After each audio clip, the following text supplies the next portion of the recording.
It's a very mid-side processing is a very, very powerful mixing and mastering tool. The mono section is the bottom end.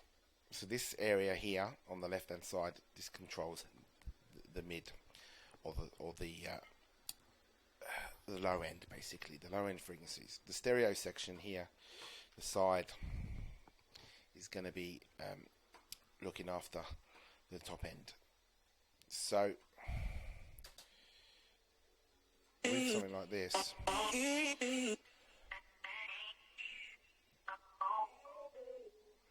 can sweep across the bands here without doing any boosting and find the harshness. But what we're able to do as well with, like I said, of a mid-side, we can do a little dip at the top here. Get rid of any kind of bass frequencies that might be in the top end. It's generally just a really good, it's just a really good EQ. Can be a little bit, if you don't really understand what you're doing, it can be a little bit of a head fuck, but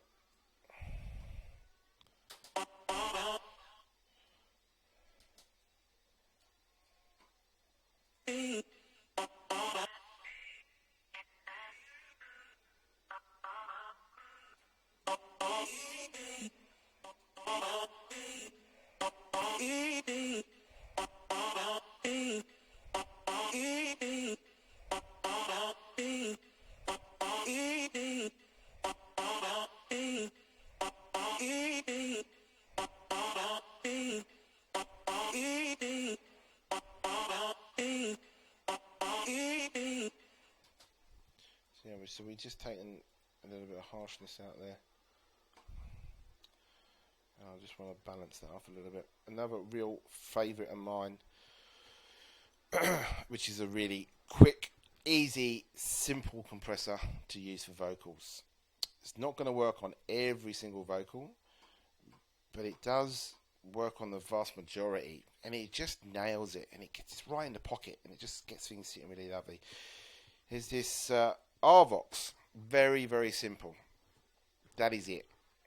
The gate, compression, gain, the gain adjustment. I think it's a broadcast compressor, for radio stuff or anything else. But I've used it for years, and it's just really good results, really quickly. Like, I sit in the studio and I might do, two or three. If I wasn't broadcasting now, this mix would be done basically. 2 hours, 3 hours, I'd be on to the next mix by now. But obviously, I'm taking a bit of time and talking to you guys. But I like things that work quickly. I do like to get good results. But if I can do something with a plugin that takes me half the time of, say, something with 30 odd controls, and I still get the same good results, then I'm going to use it. And this Arvox is one of those plugins.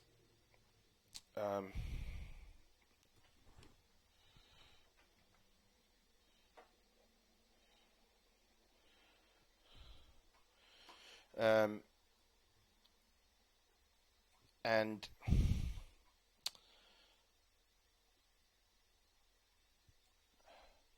simple compression.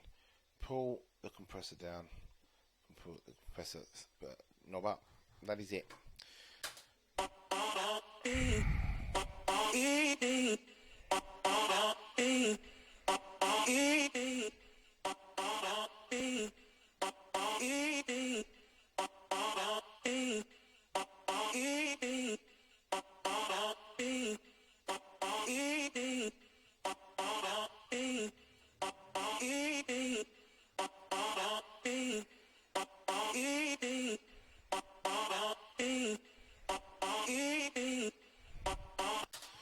So what it's doing, I don't know if you can hear it. If you listen carefully, I'll play it one more time in a minute.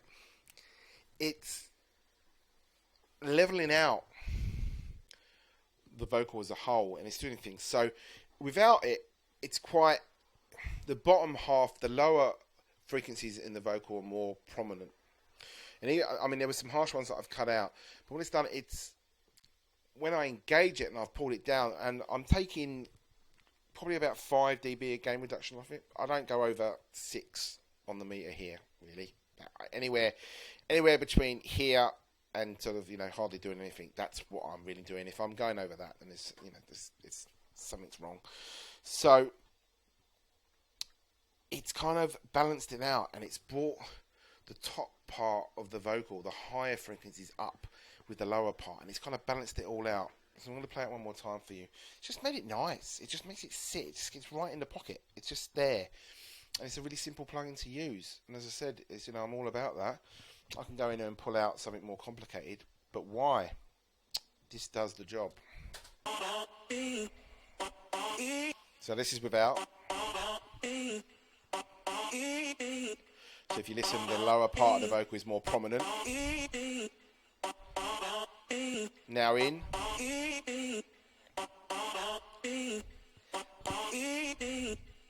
It's raised the higher frequencies in the vocal.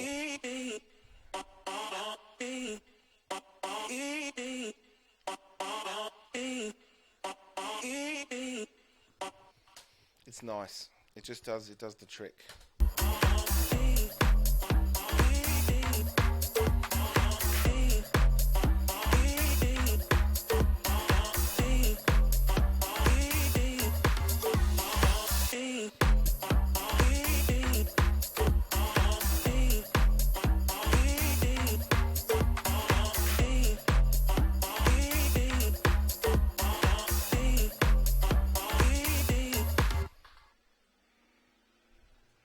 I'm gonna have a listen to this from top to bottom again. There's a lot of stuff we haven't even touched. So many of the tracks, but it's just a big difference touching the key elements: drums, the leads, the bass, all the little sound effects and stuff. Well, they're doing what they're doing. They're incidentals.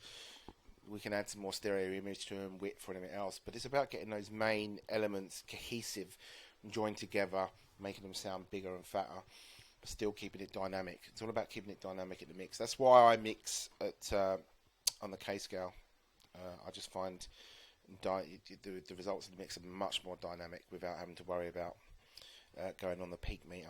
And as I said, I aim for 0 here on the meters, and I use K14. I just think that K14 is works for dance music. I think it's just, each one of them, the different meters. You've got K14, K12, K20. K20, so the meter changes, and the peak comes lower. K12 goes higher. K14. Basically, it all means that the dynamic range of the actual mix meter changes and what you're aiming. So, yeah, K14 is the one that seems to work the best for dance music.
coming together nicely. There's a little few things that I need to just adjust levels on.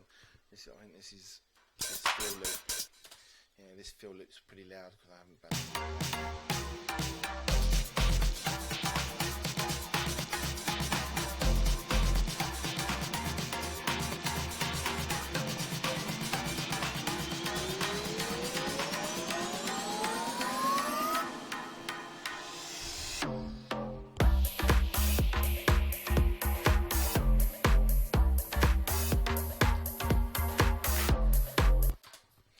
So I think I'm going to add some EQ on the bass channel.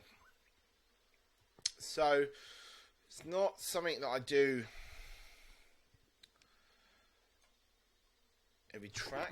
I mean, it just depends really.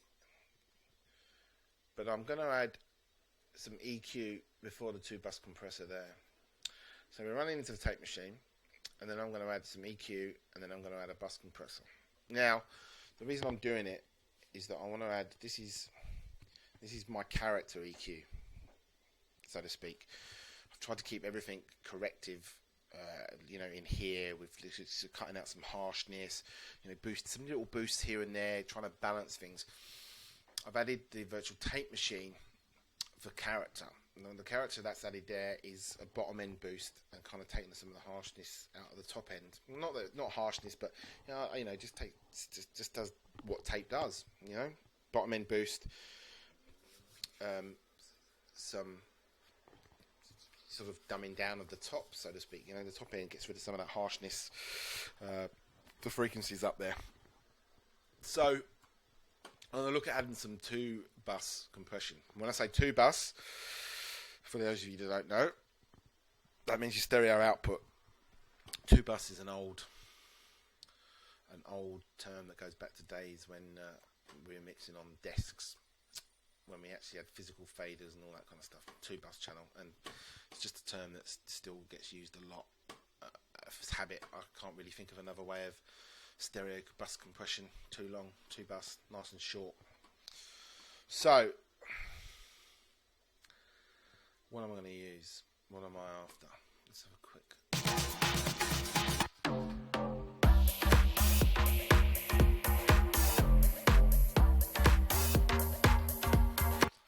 Right, so for a start, there's another little loud. There's the fill claps. Let me have a listen. There's a clap in there that's a bit loud. Let me just solo those drums.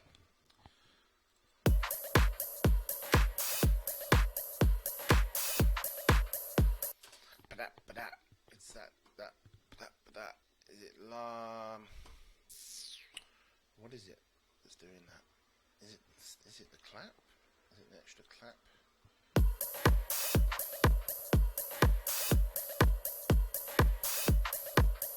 There we go. Jacking skips.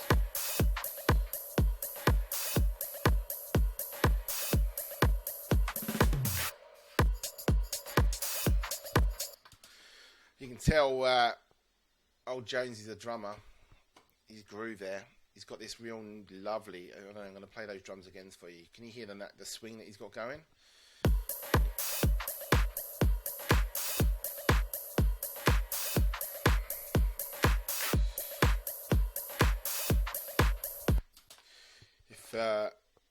If any of you guys, you'd probably be familiar with Ian Jones. He's heavyweight producer, group member, also an absolute shit hot drummer, and you can just hear, if we're talking about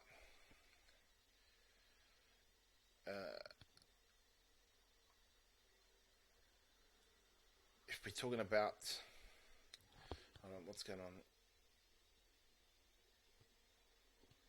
If we're talking about arrangement stuff, let's have a quick chat about that. Let me give you some thoughts, because it's all part of the same thing anyway. He's got some little swing stuff that's going on in here. Nothing's on the beat. You've got your normal quantized stuff that's happening as well. Nothing's quantized straight. He's got some really fucking nice swing, and he fills the gaps, but but not with loads of stuff. You know, I don't. If you can see on the screen, you know, so I get just sometimes people send me tracks and they've just got layers and layers of drums, or they've just got nothing. They've got a kick. You know, nothing's in this other than I mentioned at the start about maybe the live shakers. I thought was maybe, you know, maybe a bit too much. Didn't need them with the tambourine and everything else that was in there. But now that it's mixed, it's kind of balanced out a little bit better. But you know, he's just got these little hits, fill in the gaps. And if we zoom out,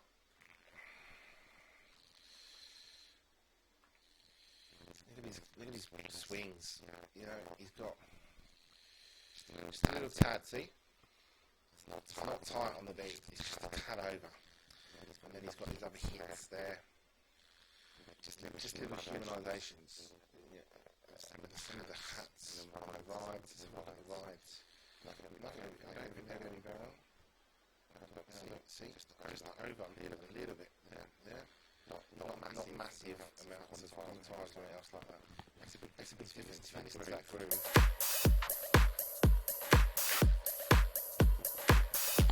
It's lazy, little shove into it. Yeah, that's what makes you stand out. Just those kind of little things like that. Try not to be straight. To be on the sleeves. Try not to be like you know, not bang that sort of stuff. It's not gonna help you.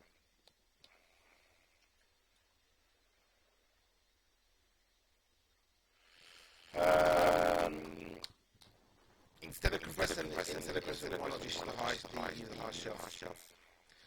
It's just personal, dude. It really is just a personal preference. And there was no need to use the high shelf. I was looking.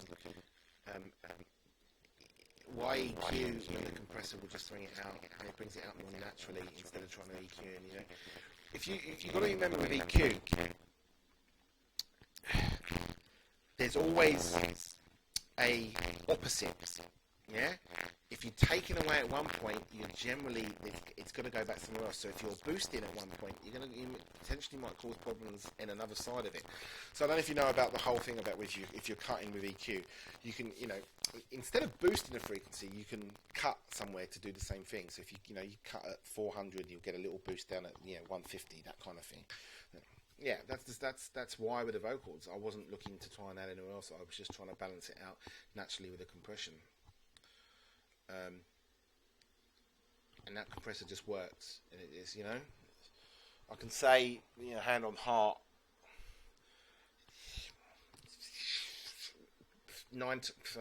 7 times out of 10, that's the compressor I use on vocals. But I might chain them as well. I might put that on first of all, and then I'll use a different compressor afterwards for for something else. But I generally, for leveling and just to kind of make things sit in the mix at the start, I'll use that Waves RVox Renaissance Vox compressor.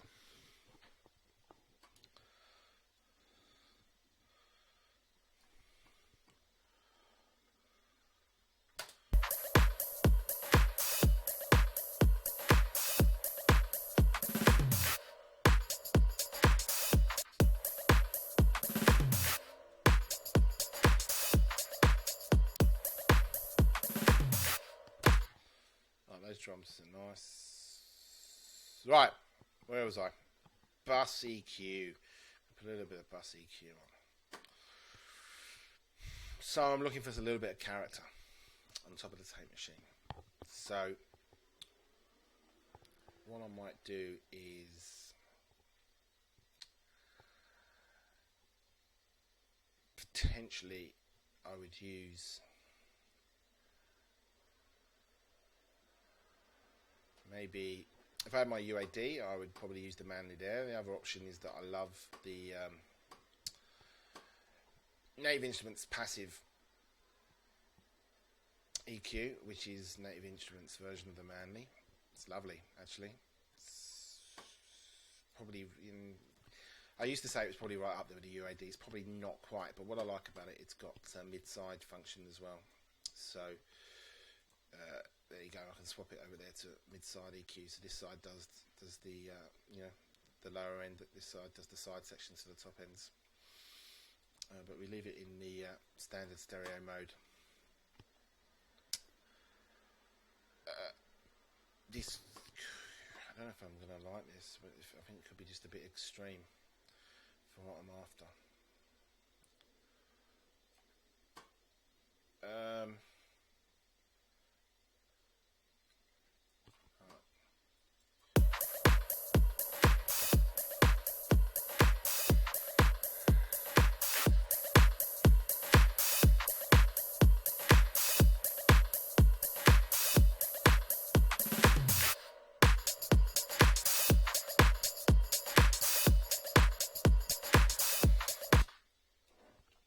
I've got all sorts of presets under myself. This is actually one of the Native Instruments' own presets. It's a good one to start with, really. You know, put it on there, knock the faders back. Let me go through what it's doing.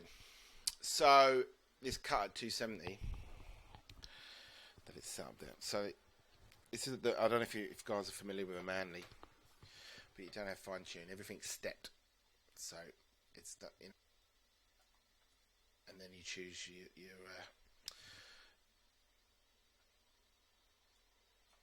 cues from there, and here will boost to cut, and you can change your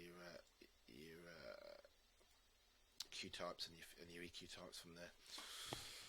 So the cut here is to make a little dip to help potentially help like kick stand out a little bit more, or maybe to balance like the bass a little bit more. This bottom end is for the low end. Obviously this one's set for about 3k. I might drop it up to like 4, but 3k is not bad. And then 16k air, opening up the top end. It's not a bad preset to get you started with, actually. I mean, you know, the filters on this are nice as well for cutting out your bottom end. But normally I would do most of that at the mastering stage.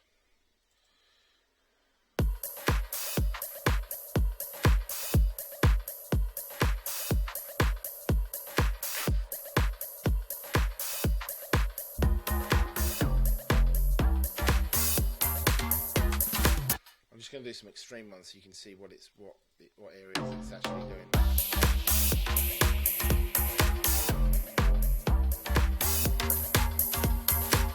So the 16k is the very top end, the air.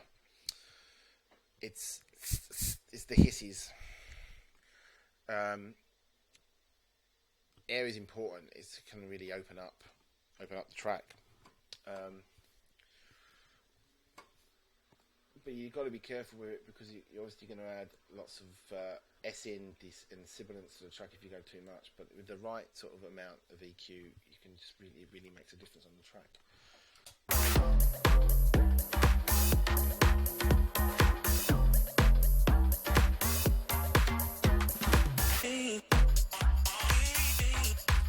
So this cut in here, it's basically doing a little sort of work on the kick to enable the bass to come out. So that's the cut completely for this one. That's still the bottom end.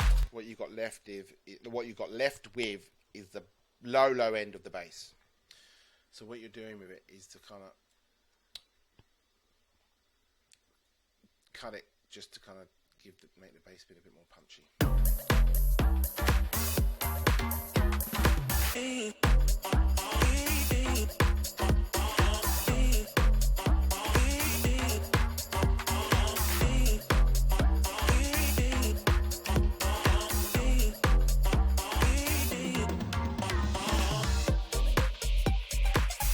So re-listen to that with and without, you can hear the character that's adding.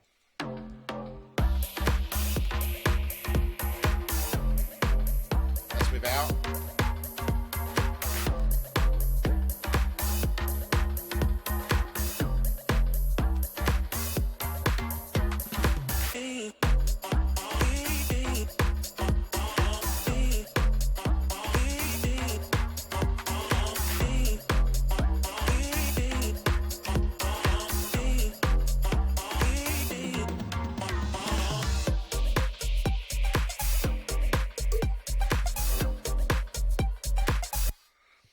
Alright, so I'm just looking to try this, literally just add a little bit of character across the top.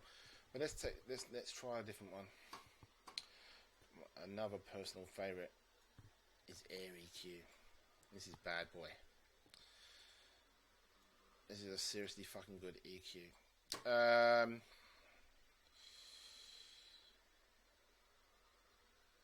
Right.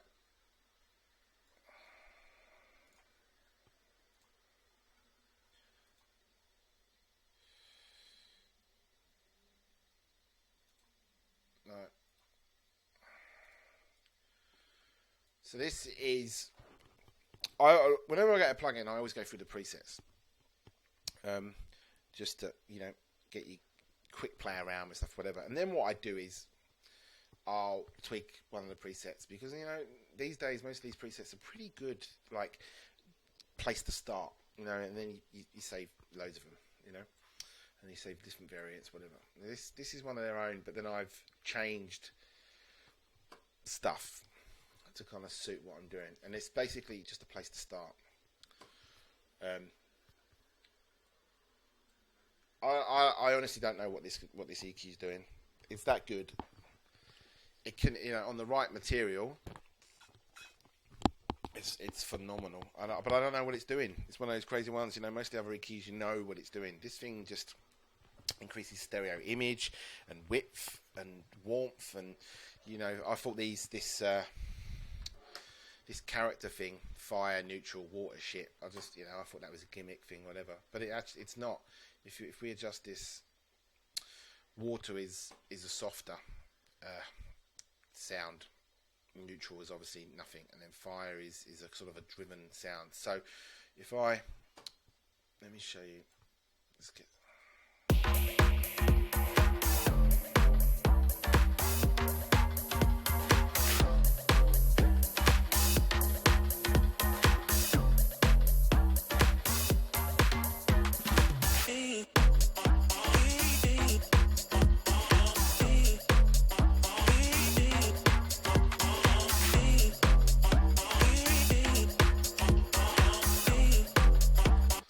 So we've gone down to water, and if you can see, the top's flatten off on it. So it's the only EQ that I know that does it. Basically, it squares off, flattens off the top of the EQ bands.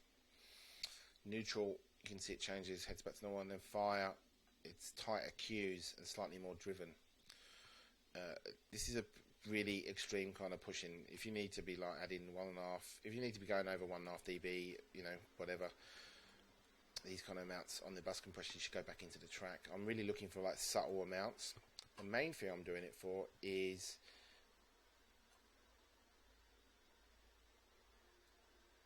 this clarity at the top here, this top end. If you notice, look, clarity, presence, density, bass, sub bass, standard things. If you go in there, if you look at any chart that talks about EQ frequencies or whatever, this is basically what it's doing. It's the same thing. It's copied those charts, or it's putting that info you see on charts into the EQ.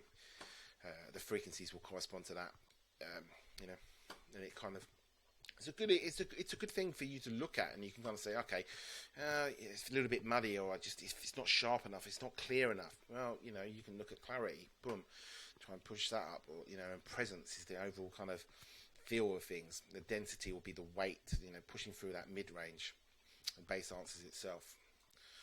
So this is a real favourite of mine. But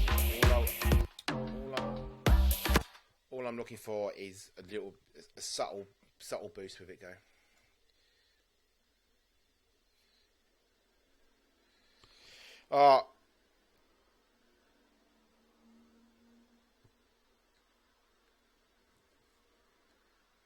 Yeah, sorry guys with the mic. We haven't worked out what's happening with the mic. I don't know if it's my internet or the mic, but I will go out and purchase a new microphone. In fact, I'm going to just plug a mic into my converters and run it that way. It's a bit annoying because I hear back my voice in the ears, but that's what I'll do for the next one, and I won't have any of those issues Right, back to this shit. Oh, I just noticed that Ian's in the has joined the chat. So Ian is in the chat there now. This is his track. Right, mate. Let's get back to doing what I'm doing.